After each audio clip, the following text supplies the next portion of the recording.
आक्रोश विलास गोरे यांची ग्रामीण कादंबरी प्रकरण 20। विजयचे वडील गणपतराव सुन्मुख पाहून आनंदित झाले होते। त्यांना सौंदर्याने नटलेली तरुणी सून म्हणून मिळाली होती। विजय हा त्यांचा एकुलता एक मुलगा, लाडात वाढलेला।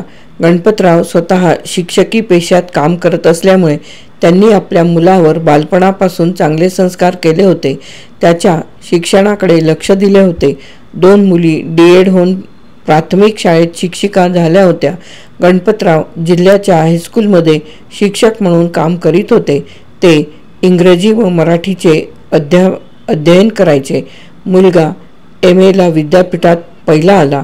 सुशिक्षित मुलींचे वडील गणपतरावांना भेटायला येऊ लागले। गणपतरावांना आपल्या मुलाने शैक्षणिक क्षेत्रात उज्ज्वल यश मिळवल्याचा अभिमान होता। गणपतरावांना सून म्हणून अनेक मुली चालून आल्या होत्या।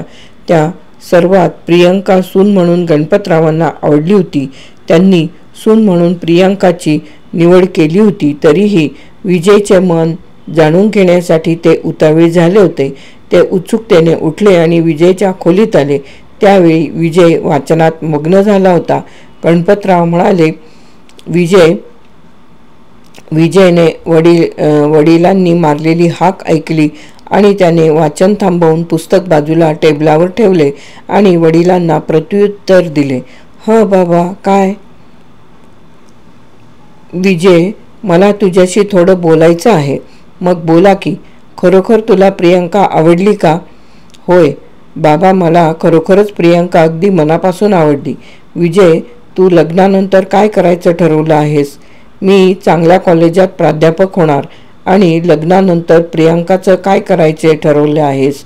माझ्या मते प्रियंकाला MA करायचं आणि कॉलेजात प्राध्यापिका करायची।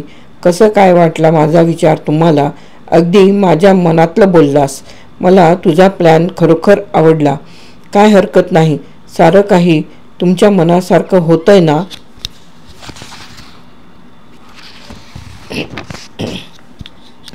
होय, आम्ही कॉलेजात शिक्षण घेत होतो तेव्हा आमचे गुरु प्राचार्य PG पाटील होते।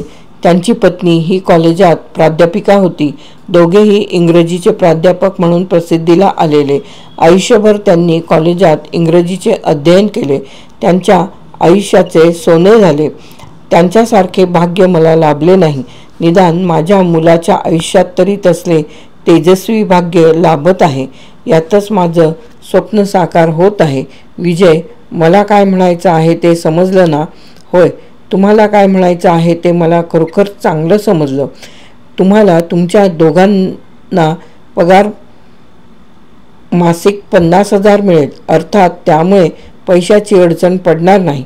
तुम्ही पगाराच्या पैशाची बचत करून मुलांची शिक्षण, लग्नकार्य, स्वतंत्र आलिशान बंगला, गाडी अशा आयुष्यातील सर्व गरजा भागवणार आहात। एक चांगले आयुष्य जगणार आहात।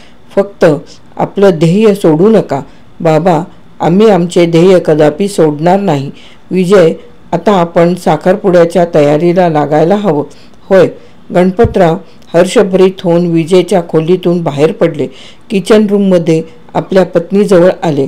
आपल्या पत्नीला हर्षभरीत होऊन म्हणाले, अहो, मी काय बोलतोय तिकडे लक्ष द्या।